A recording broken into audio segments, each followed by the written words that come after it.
Welcome to the Turning Lemons into Lemonade podcast. Each week, your host, Amy Mewborn, business strategist and advisor, will bring you the stories of how successful women entrepreneurs turn their tragedies into triumphs to create the businesses that are changing the world today. And now, your host, Amy Mewborn.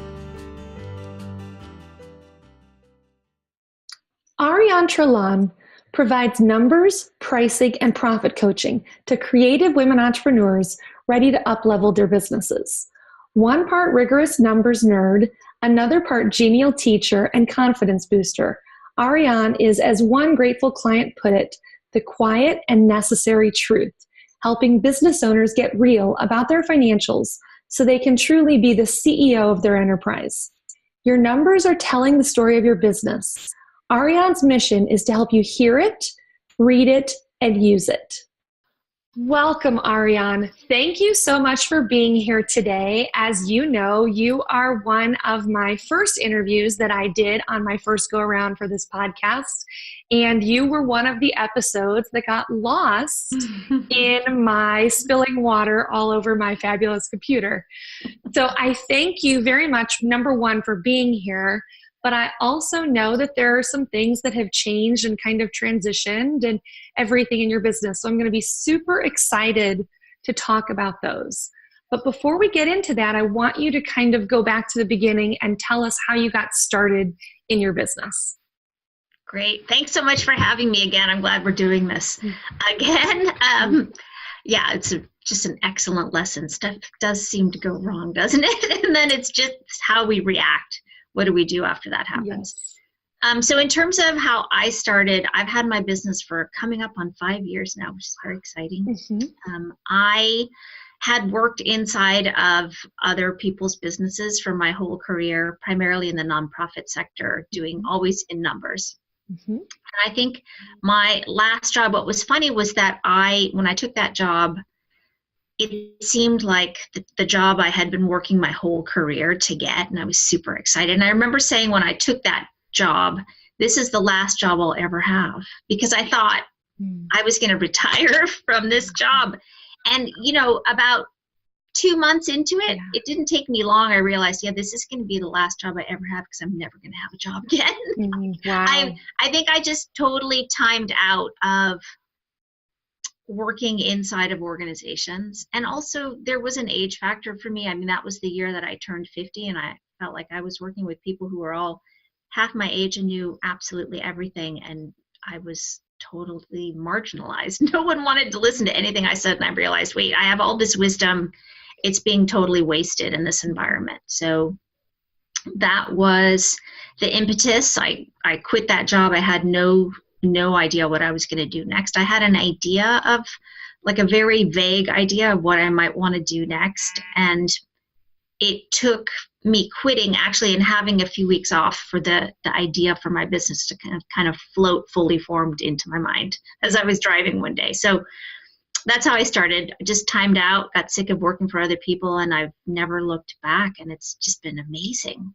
Mostly totally amazing ever since. There are some days that no matter how amazing your business is, you kind of are like, oh my goodness, I had no idea what I was getting myself into. Oh, yes. I mean, I think if we knew how hard it was, I don't think we'd actually do it. Sure. And that's actually, it's great that we don't know, because that would block us. I think if we knew every single bit of time and effort and sweat and tears and nerves, it would be too daunting. So we just go forward. I mean, I'm a person who likes to just jump without knowing all the details, and I have confidence that I'll figure it out. So that's helpful too. Yeah, that is not me. I'm the person that I want to know exactly how this is going to go before I make a step. And so I run a dangers and opportunities and strengths on every single thing that I do before I do it, because that building the plane before, or flying the plane before it's built or whatever, that is so not my personality. So you said, though, that you actually quit your job before you even had an idea for your next thing. That took a lot of guts. like I said, I'm a jumper, you know. Yeah. So I mean, I had a lot of confidence though. I've been doing numbers for a really long time, so Yeah. I felt pretty confident that I could figure something out. All I knew was that I couldn't come up with the next thing while I was so mired in how miserable that job was. So I just had a gut sense, and that is the other thing about jumping, is that I rely on that gut sense. I had a gut sense that I had to get free. I had to get free and clear before I could really know what the next right thing to do was, because I knew it wasn't just interviewing for another position in yet another company where it's going to be all the same issues again and again and again. Like I just didn't want to replicate what I had been doing for so long. I knew that I needed a bold change, and the only way to do it was to just hit reset, really hard reset. I mean, I did have some savings. My husband's business was doing fine because we're a 2 entrepreneur family. So he was doing fine. So I felt like, okay, I helped him build his thing when he started, and I was the sole breadwinner for a while. So now it's his turn. So I did have that ability to be able to jump and take that risk. So tell me, before we get to some of the stuff that has just completely hit the fan this year, tell me about some of the struggles that you've had over the past 5 years in growing your business or in being in business. Struggles. So, I mean, I think something that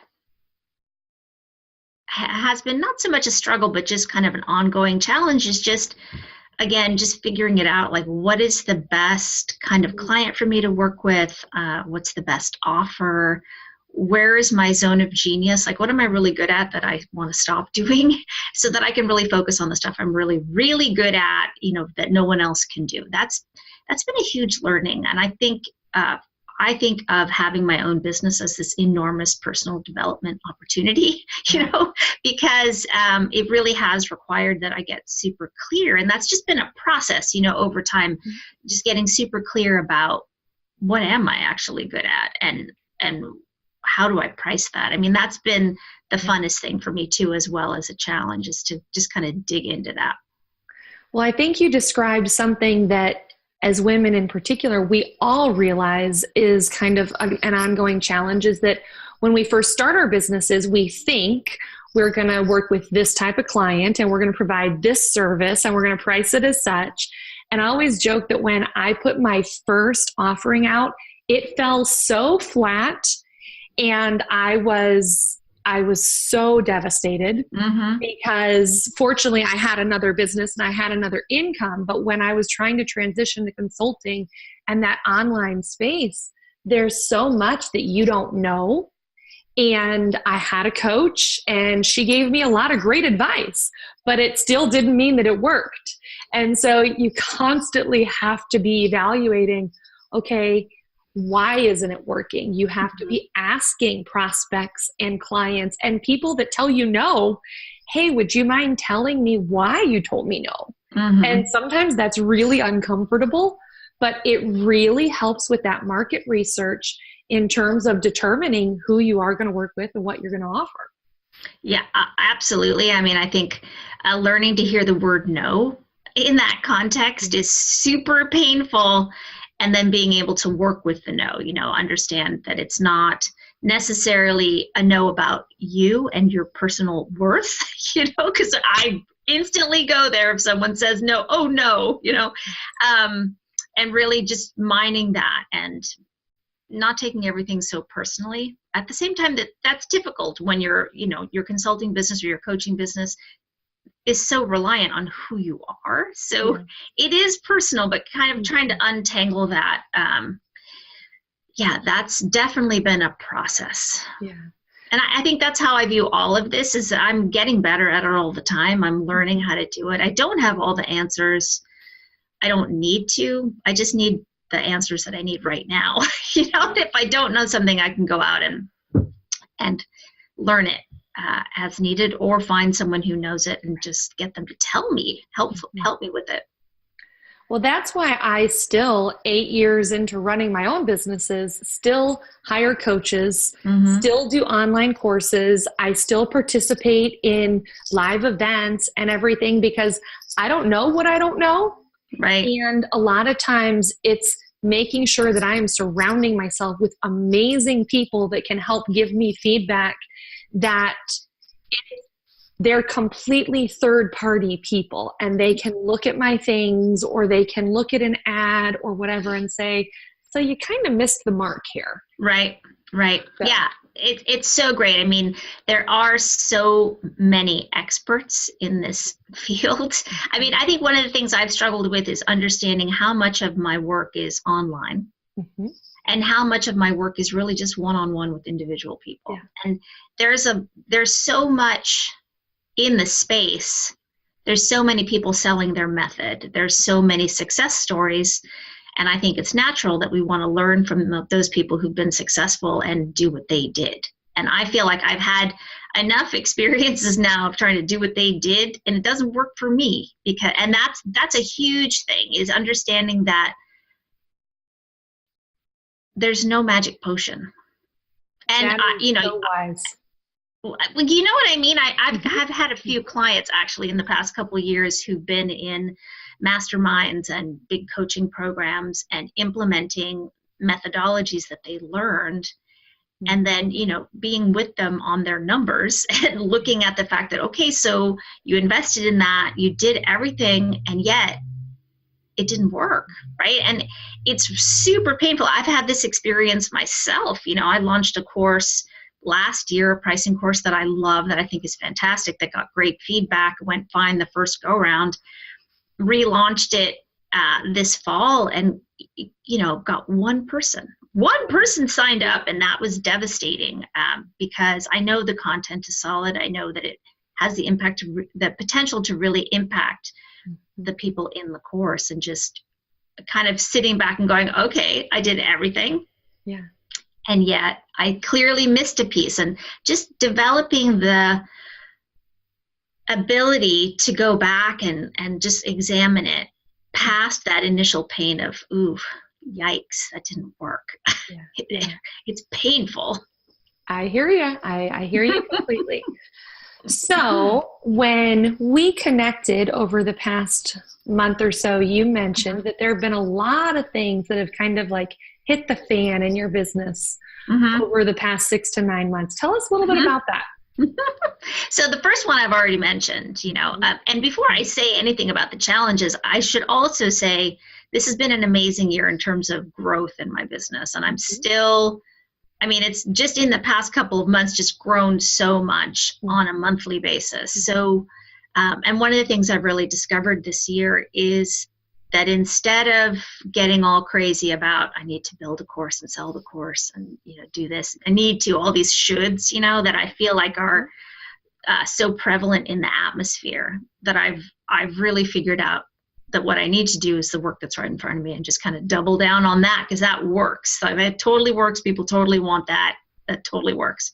So it's been a really good year for growth. At the same time, there have been these 2 other challenges. The first one was really that course that I loved so much, that just didn't go. It just didn't go, and that was super painful, because I had loaded all kinds of revenue eggs into that one course basket for the year, and so that was a big disappointment. And the other thing is, the other one that's quasi related to my business. It is business, but it's kind of a side project. I was in a partnership with someone, and we were making progress on this project that we both loved, and the partnership totally fell apart, like suddenly. And that is like a knife in the heart. Like, I don't want to cry, but I could totally cry right now, because it's so painful when you work with people closely and it goes to hell. Like, that is so hard. Because essentially it's like losing a friend. There's a certain amount of grief. See, I'm getting all choked up now, because it's such a big deal. And I think this is probably the second time in my business, so in the past 5 years, that this has happened, where I've been in partnership with someone and it's just gone totally south in a way I never could have anticipated. Ouch. That is really painful. So that's been a big story of this year, is that partnership this year that fell apart.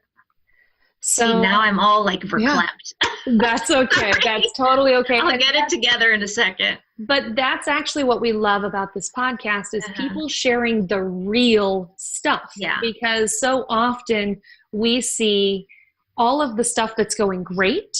Right. And of course, when you're talking especially about following someone else's method or doing what they did, they're often telling you the best parts about their method. And they're not telling you about all the heartache and all of the hurts and all of the days that they sat at home hiding under the covers crying because it wasn't going like they thought it would either. And, we have to, as entrepreneurs, we often have to be resilient.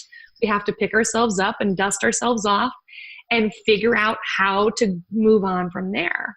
Totally. And I will tell you that as women, we like to be collaborative. Mm-hmm. So I talk to women all the time that are like, I want to have a partner.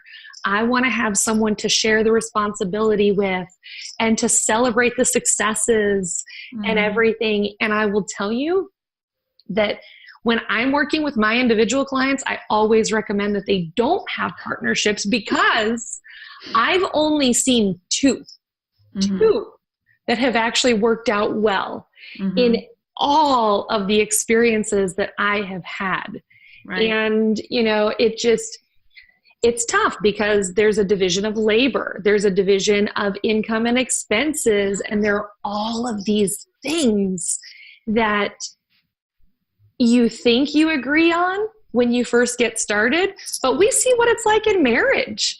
And a business partnership is just like a marriage, except often people don't put as much thought into the business partnership on the front end as they do a marriage.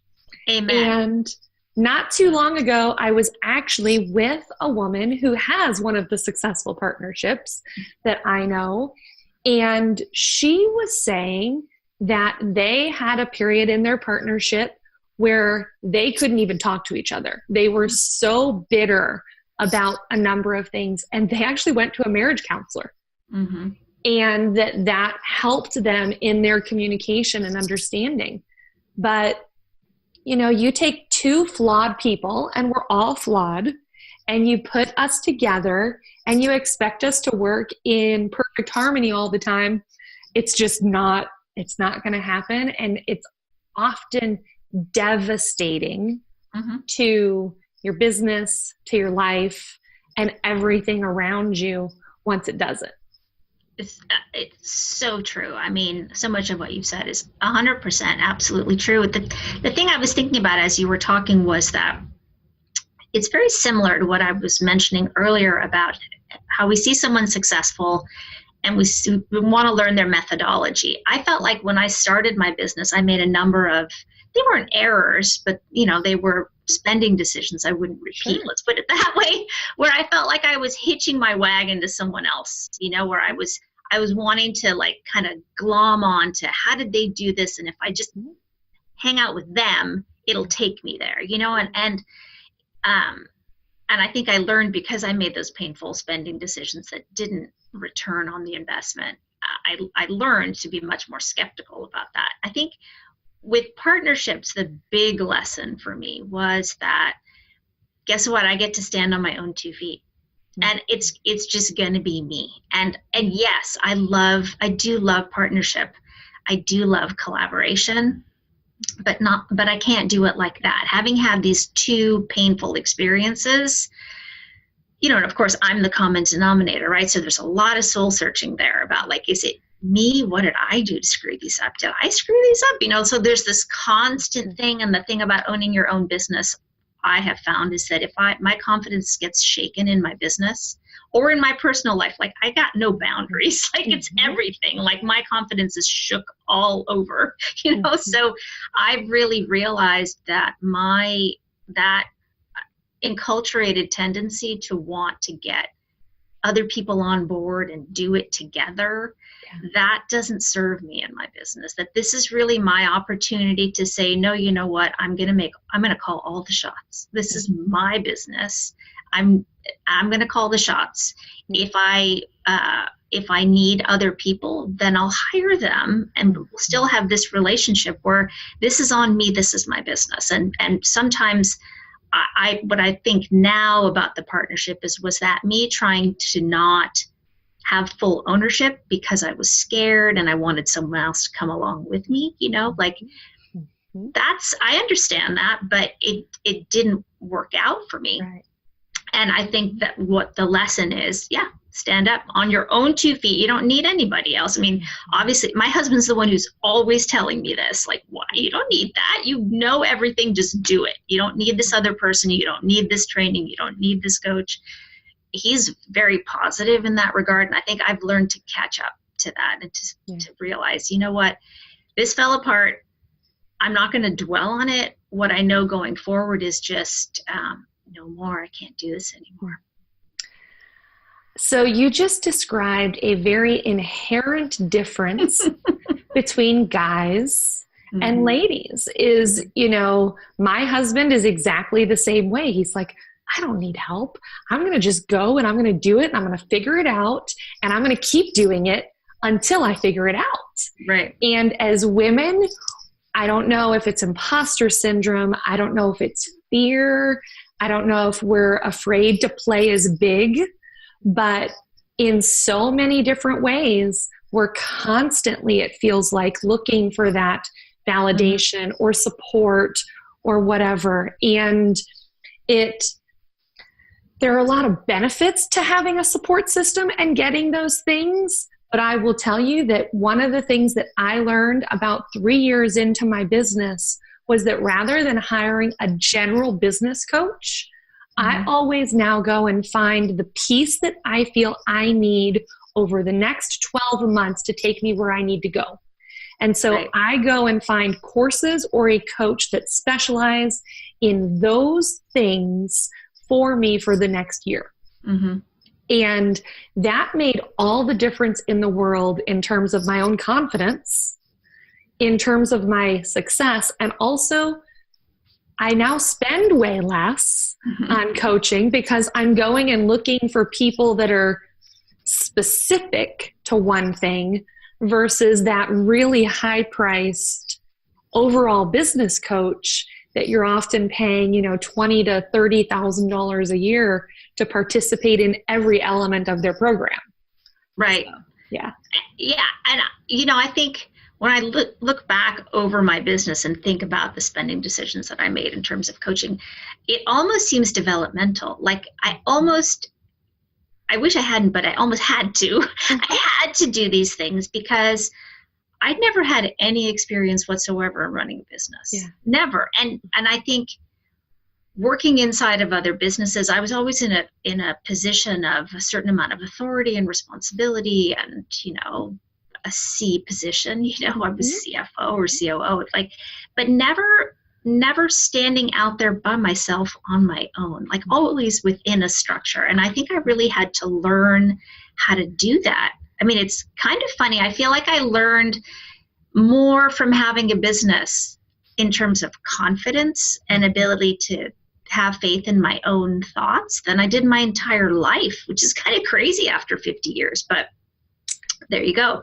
So yeah, being really kind of the boss of it, I think I've learned how to CEO my business and my life at the very same time. And that same self-confidence, I think I've had to develop and hone and deepen in terms of trusting my own decisions and making my own decisions when it comes to the business. That's just kind of bled over into everything. I think it's made me a much stronger person to the point where now, I can do much more what you're describing of being strategic because I hold ultimately the responsibility for this business and I'm the one visioning where it's going to go. So I get to pick and choose. Like I don't need to go sit at anyone's feet and say, please tell me how to do all of this. It's just a very specific piece that I need help with now.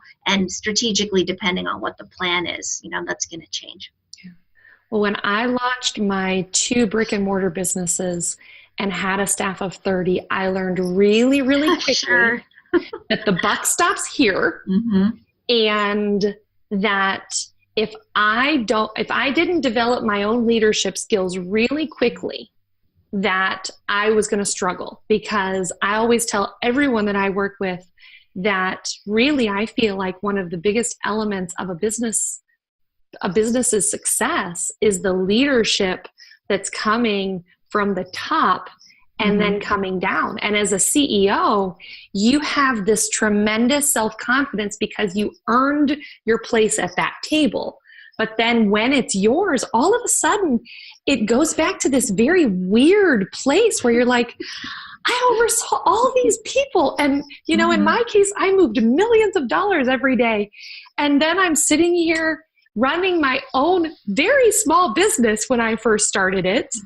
And I'm like, why am I afraid to make those decisions? And it's just coming back to developing self-confidence, surrounding yourself with those people that get you. And I don't know about you, but for me, I've always had 3 or 4 amazing business women that I could pick up the phone and say, I'm stuck. I just need another set of eyes on this to help me see what I'm missing. And, you know, I love that, because for me, I always feel like sometimes you're too close to your own set of problems. Right. And there's so many people in your immediate world. You can't ask for advice from them because they're not in your shoes. They don't know. So, you know, getting advice from your spouse or your best friend, not going to help you with your business necessarily because they don't know anything about it. So what you're describing, what I like about it is that that's a true mastermind, right? Just people who are not necessarily paying a fee, but actually who are in it with you as you go through. And that is totally essential. I do have some people like that, but that's a small circle. That's really, really crucial to have those people you can pick up the phone to. And I didn't start with them. You know, for me, those relationships all came from a coaching program and from a paid mastermind that we kind of ended up sticking together long beyond the program itself. And, you know, the best thing is when someone has seen your business grow over 2, 3, 4, and 5 years, they're seeing a lot of those same challenges that you have in year 4 that you had in year 2 that you may not be seeing. And I once had one of my mastermind girls totally call me out and say, you know what, you've got the same problem that you've had for almost 2 years. The problem is no longer your staff, it's you. And here's how you need to fix this. And I'll tell you, it's painful to hear that, especially from the people that you love and trust the most. But I will tell you that I never got better advice than from that person. And it was not paid advice. She wasn't my coach. She was just someone who had been along with me during that time and had seen some of those struggles. Yeah. As you're describing that, I mean, I feel like I also have some people in my immediate circle that I rely on who came to me through a mastermind and through a certification program, none of which I'm affiliated with anymore, but those friendships have remained and they last because we're doing very similar work of building our own creative enterprises. So it matters. I mean, what they say has so much weight, and also that ability to call us out is super key, is really key. So as you have gone through some of these struggles over the past few months, how have you turned it around? How have I turned it around? So the 2 things, like the partnership thing, that was just such a bucket of cold water to the head, like just brutal. I mean, I think I was pretty sad about that for a while and just kind of picked myself up and figured out how to move forward, you know, and it gets less painful as time goes on, you know. In terms of the course that didn't sell, I mean, it's a similar feeling of just sorrow that it didn't work out, you know, and some humiliation too, because, you know, when you're promoting this stuff, it's very public. You know, we're out there doing Facebook Lives and we're emailing and we've got a whole sequence of stuff that's running, and it's kind of egg on the face, humiliating, and that also gets better with time. But I think my therapy this year has really been just committing to the work in front of me and just deciding, you know what, this is what really works. This is what I can sell really well. Yeah. This is what people need, and really getting super clear about the kind of partnership that I enjoy with my favorite clients, and really trying to replicate that, and knowing that while I do like teaching in a group, that's why I really was excited about this group program on pricing, because I love group stuff and I love pricing. I can be so effective one-on-one with people, and that's often what some clients want, is they just want a deep partnership with someone over time on their numbers, and that's super gratifying. It's a lot of work, but it's super, super gratifying. So I've worked my way through my my 2 failures this year, and in doing so really contributed to the success of everything else in my business that is working. So this is kind of, for me, the lesson of the distraction of everything that's available in the online world in this methodology, and do a course and do a webinar and do this and do that. And like, there's so much shiny object syndrome, and just learning to just chill on that. Yeah. And just really focus and love this thing that totally works, and just really give it everything. So this year's been amazing in terms of, I now have 2 employees. I didn't have employees up until this year. I mean, I had some part-time contractors, but really committing to growing a company, like that's different. You know, like when I'm just talking about my business, that could just be me. But when I think about now building an actual company, that has greater legacy, you know, it has legacy. It's not just about me personally. So that's how I've gotten through it, is just by working really hard.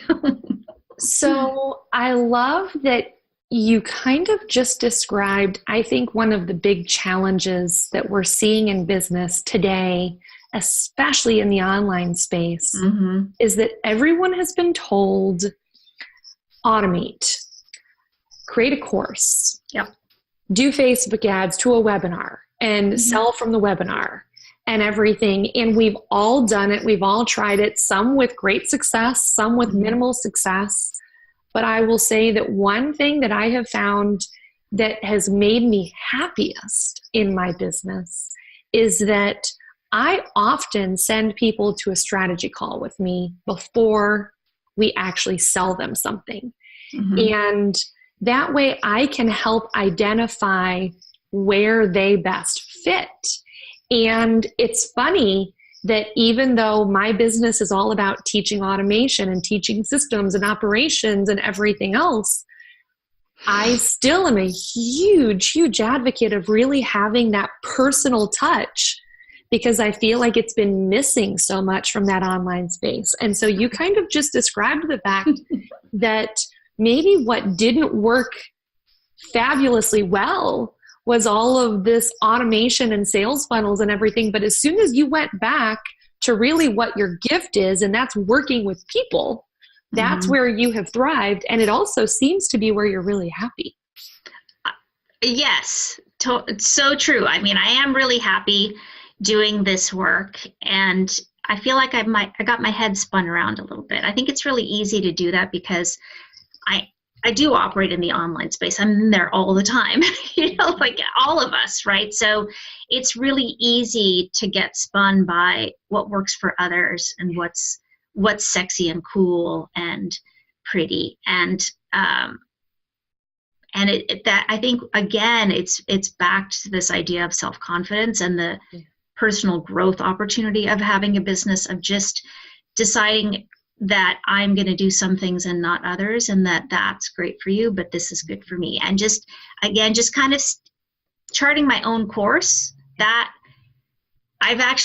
this is the first time in my life I've ever really done that as clearly as I am now. So again, personal growth and ignoring, you know, being curious about, of course, what works for other people. Of course, I want to learn from people who are successful, but knowing that just because that's what's hot doesn't mean you have to do it.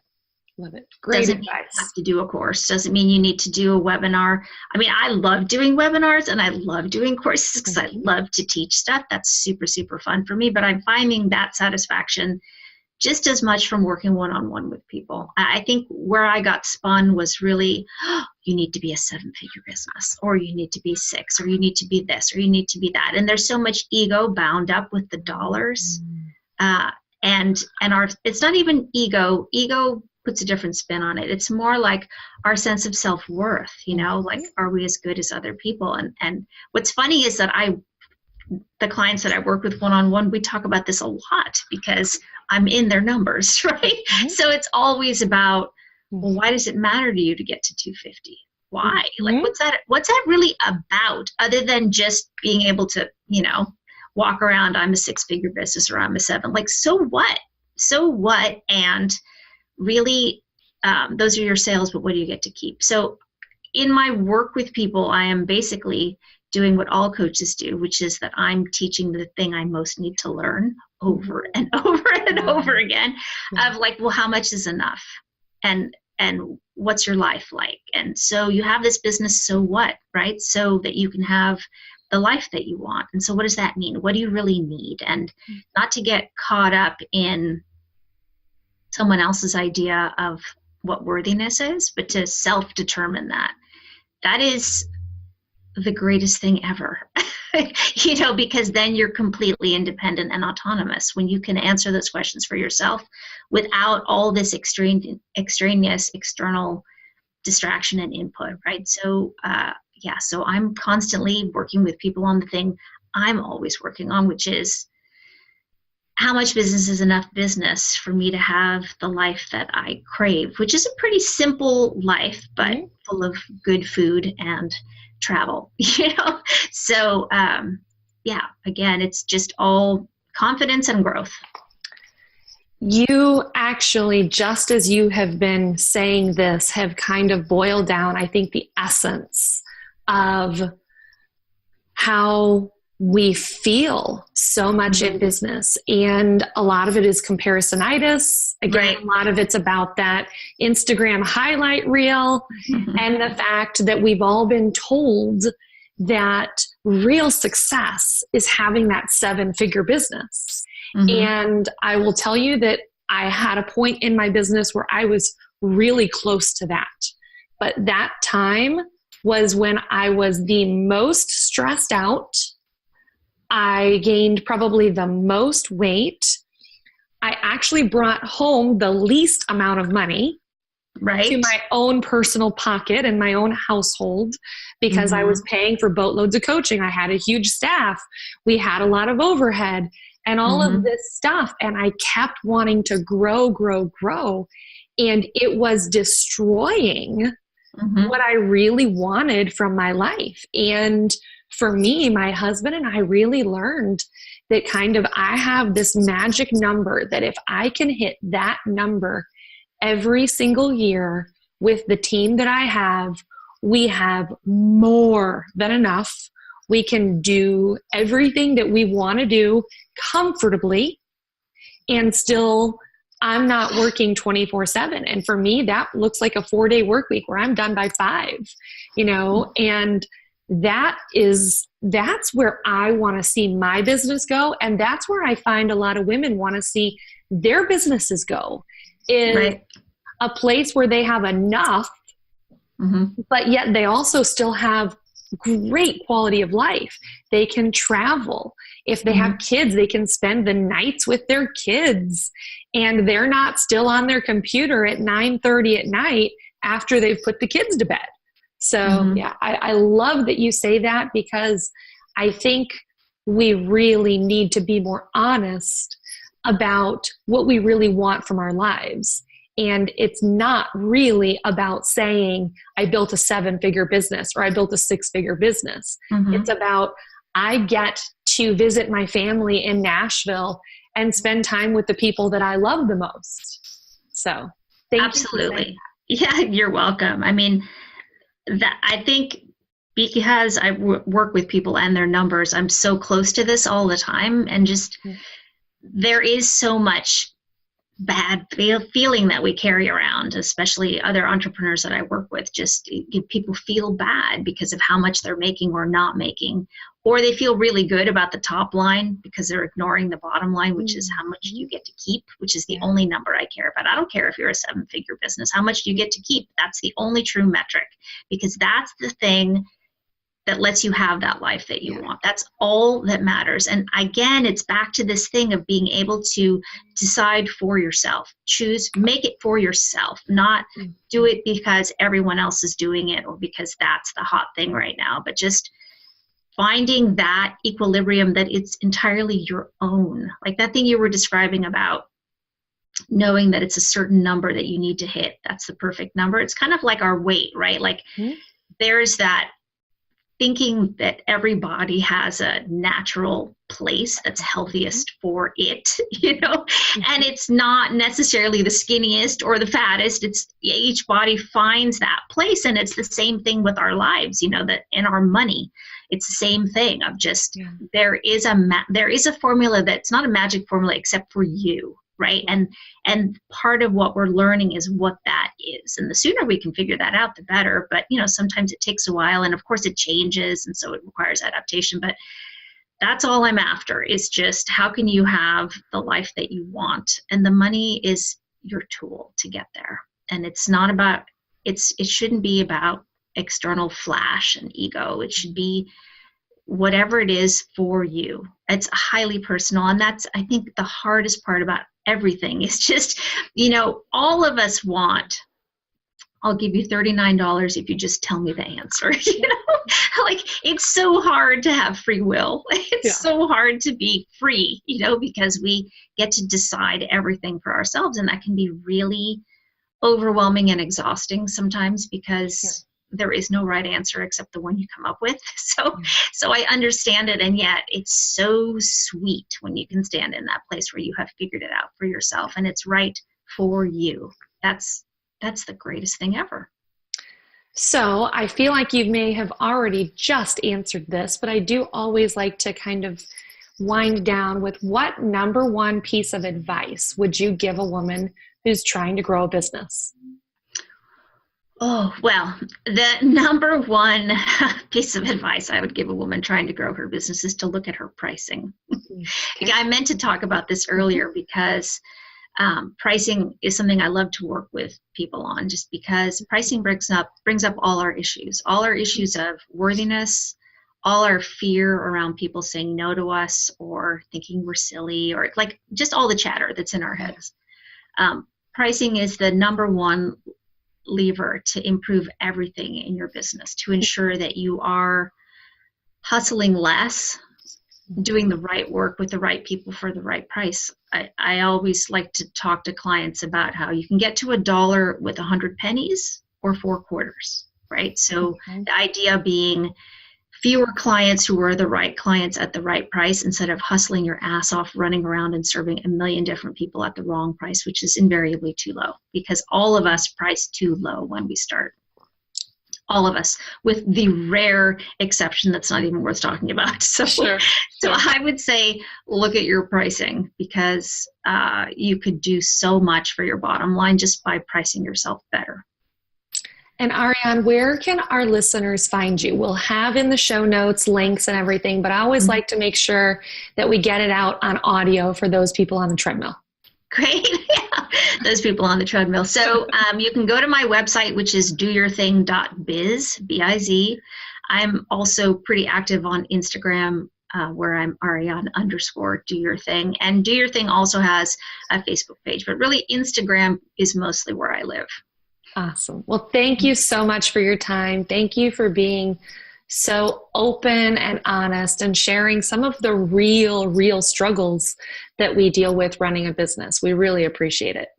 Thank you so much for having me. It's been a pleasure.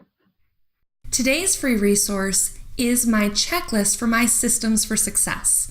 If you know anything about me or my business, you know that one of my key tenements is that I want you to be able to run a successful 6-figure business without as much hard work and without as much hustle. The only way to do that is with great systems and great automation. So if you would like to peel back the curtain and see what I do in my business to run my business so I can travel, I can do conferences, I can speak from the stage, and I can do all the things that I want to do while my business still runs in the background without me, please go to the show notes and you'll get more information right there. Thank you for listening to Turning Lemons into Lemonade. where women go for support and encouragement to hear how other women business owners turn their setbacks into successes to create 6- and 7-figure businesses. We look forward to seeing you next week.